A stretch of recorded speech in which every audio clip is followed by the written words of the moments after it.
மகமாரி ஊத்துக்காட்டு மகமாரி அம்மனுக்கு திங்கட்கிழமை காப்பு கட்டி ஆமாங்க அதுலேருந்து கோலாகலமா இருக்கக்கூடிய இந்த ஊத்துக்காட்டு மகமாரி அம்மனுக்கு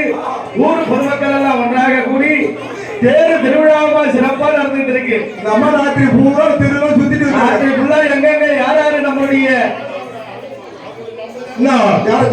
கொள்ளைக்காரரை சேர்ந்த கணேஷ்குமார் அவர்களால் கொடுக்கப்பட்ட ரூபாய் 51 கொடுப்பாளதி வரும் எல்லா வாக்கியமோ என்பதைகளா இருந்தவா சுத்தி வந்து தயாரப்பட்ட ஊத்திக்காட்டு மாதிரி ஊஞ்சில வந்திருக்காங்க. ஊரெல்லாம் சுத்தி வந்தா யார் யாரு நம்மளுடைய ஆலயத்துக்கு வராங்க, ஆமாங்க யார் யாரு நம்மள மதிக்கிறா மதிக்கல அப்படின்னு சொல்லி ராத்திரி